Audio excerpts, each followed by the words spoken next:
Well, the start of Woodlawn North Tyneside Steel Band, as it was then, was 30 years ago. But have to go back a couple of years before that. I got a job in a school, a residential school for the Inner London Educational Authority, and half of the job was to start the steel band. It was one of the few secondary age schools in London that didn't have a steel band. I had to go into London half a day a week to their music centre to learn how to play steel pans. And the course that I was on had about a dozen music teachers who were all learning steel pans at various levels. Some of them, like myself, beginners. Others had been there a few years, but they were all music teachers. And the guy I learnt from was a really good musician, not just on pan. He had tremendous charisma. That was Gerald Forsyth. So after a couple of years at the school in London, I got a job in Whitley Bay, at a special school in Whitley Bay, and didn't think very much more about steel pans for a couple of years. And then my head teacher said, "You used to play the steel pans, didn't you? Why don't we get a steel band?" She was always on the lookout for something a little bit off the beaten track. So we started off at Woodlawn. Started teaching in the school at first, and we had a bit of funding came from the council, from the youth services, and they wanted us to run an after-school club for any young people from any school in the borough once a week. And also the adult education programme in Whitley Bay wanted an adult class run, which we did. We did that at Woodlawn, and I always felt that was a really nice touch, because the words inclusion and integration were buzzwords even back then, 30 years ago. And usually what that meant was you took some special school kids and took them into a mainstream school for an activity. But in this case, it was the other way around, and I think that really had an impact, not just with the children. It was good for the mainstream children to come into a special school. It was a new experience for them. I think this was probably the first generation of what was then called Woodlawn North Tyneside Steel Band. And it's about the time that we made our first TV appearance and had our first residential trip to Birmingham to be on the ITV children's programme Boom.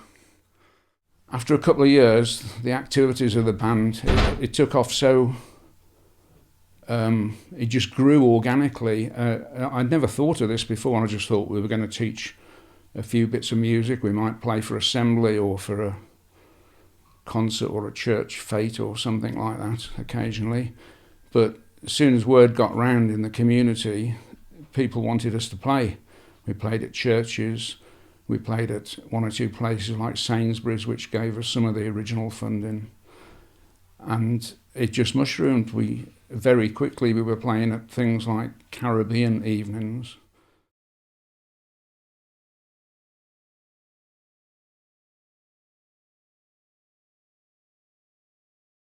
Yeah, I think this was what could be called NTSB's first Cumbrian tour. I think we did about 3 gigs. We travelled over each day as part of the Little Billy Fane Road Show, which was there to promote, I think it was cooperative fashion and products. But it was great. We played at 3 hotel-type venues, and Billy did his comedy stuff, and he got on well with the band. It was a good introduction to gigs, really.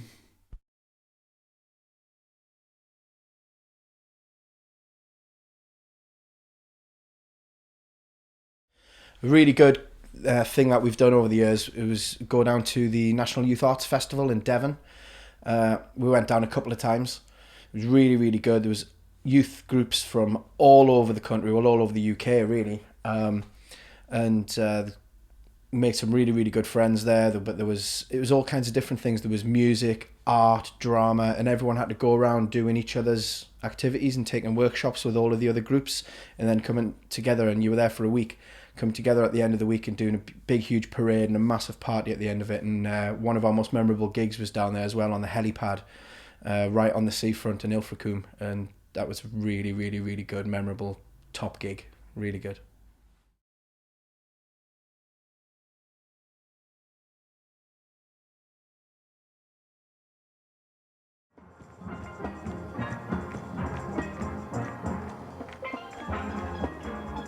So as a 13-year-old young lad, budding musician, getting to play at the Royal Albert Hall was just like a dream come true. It was absolutely incredible. I remember going into the hall when we'd arrived and initially being quite underwhelmed by the size of it. It seemed quite small, but then looked up and it just went up and up, and it's just huge, unbelievable.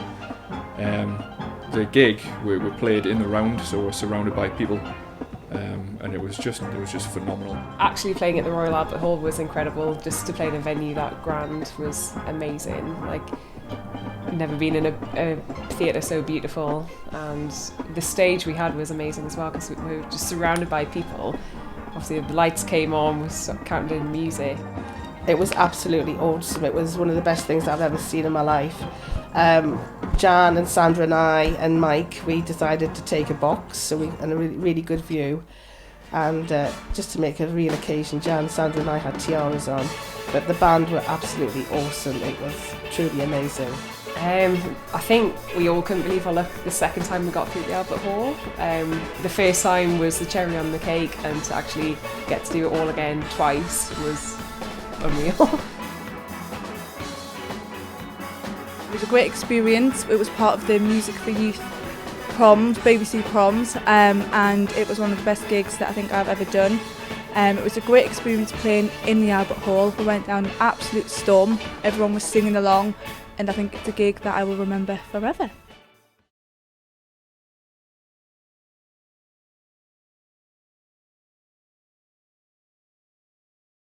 In 2008, after talking a fair bit to Dudley and Tucson, our pan tuners, was not persuaded, but they suggested I enter pan explosion competition, which I did, and fortunately won. I didn't really know what to expect. It was really daunting going down, not really knowing anyone or the whole London scene.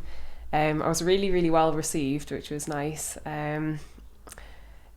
Yeah, like, I feel very, very lucky. I just went and did my own thing, and it was completely different to everyone else down there. So, and it paid off, really.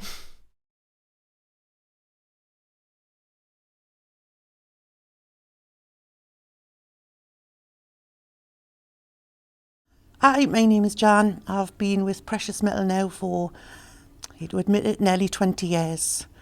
My first major opportunity to go out with the band was to play with at the Millennium Dome in London.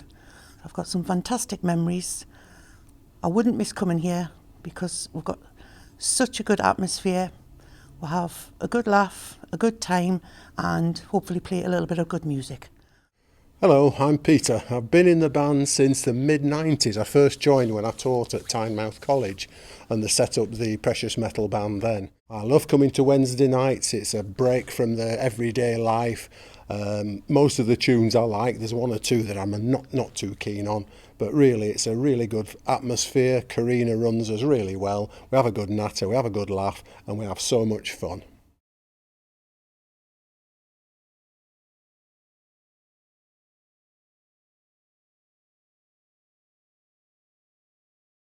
There's two people I would really like to mention, Sandra and Dennis Wood. They were involved with the band right from the very beginning, have done an enormous amount of work for the band over the years. Sadly, Sandra died a few years ago, and I lost a really good friend. And I think we should just all be very grateful for what they have done and remember Sandra today. I joined the band with my good friend Lauren Stead and also Kyle Smith. What a character, like, best years of my life hanging around with Kyle. He pushed me out. He was an amazing player, so we had nice little, we kept each other going. That was great. So many stories. I think my favourite is possibly Devon, when we'd had a gig, we were sat hanging out in a room, and then we just heard a crack, looked, my God, He nearly goes through the window, he's leant back, it's shattered, he goes back, leans forward, smashing glass. We all fled the scene. Amazing though. So we'd just been away for a week in Devon playing at the National Youth Arts Festival, and we got back and we had a gig at a house in Monkseaton, a garden party at a big posh house. And one of the players, Kyle, he dyed his hair electric blue while we were away in Devon. And on a break during this gig, we were all stood together under a patio heater in the garden. And all of a sudden we smelt a burning smell, and we turned around to see that Kyle's hair had actually caught fire because it had that much dye in it.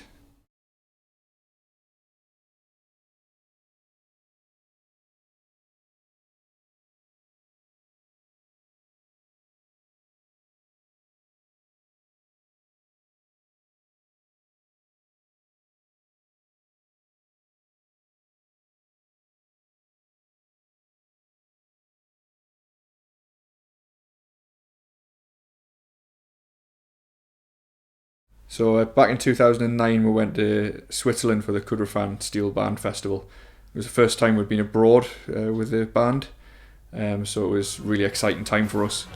The festival was really good fun. There was a load of different bands there, Swiss bands, and some from further afield as well, including us. A highlight of the trip every time we went over to Switzerland was always getting booked to play at a restaurant and doing a gig where the chef, a guy called Jacques, who was just an absolute amazing guy, would always put on a big do for us. Everyone in the village would come round, and what a chef he is. Amazing. Put on this huge barbecue, fill us with food, drink, absolutely amazing. Then usually we would go off to then play at the Kudrefan Festival straight there from his restaurant. And I remember the first time we went, he said he was going to try and come along, do his best, but he was working till late, running the restaurant. And we were asked to stay late and play after the festival had finished, just by the bar. So we're doing this extra late night set about 1 a.m, and then we look up and just standing on one of the benches over the back, we just see Jacques standing there with 4 bottles of wine, just shouting, "Yeah, I made it!" And we made a good friend with Jacques, and really look forward to hopefully seeing him again sometime. The band have been to Switzerland 3 times. I went in 2012. I think what I remember about it the most is just the idea that I was 17 and I was in Switzerland with a bunch of my friends playing music and headlining a festival. And I remember really vividly the night of Kudrefan Festival, and Mangrove Steelband were there, and everyone was just having such an amazing time. And I thought, like, this is the best thing in the world. And I was so young, and since then we've just had so many other opportunities. On the lead up to going to Switzerland, I'd been teaching Bohemian Rhapsody. It taken about 6 to 8 months to teach it at the band, and we perfected it, and it was like our showstopper at the time. And we were just about to go on. The band before us were just about to finish, and they finished their set with Bohemian Rhapsody, and I was gutted. I was really gutted because it took the shine off, and I was a really sore loser about it, and I stomped about the place and complained, and I was in a right fettle. But we played our version anyway. And I suppose the icing on the cake was when the arranger for the other band who played it came up and told me that he really liked the arrangement, and he thought ours was great. So that cheered me up a little bit.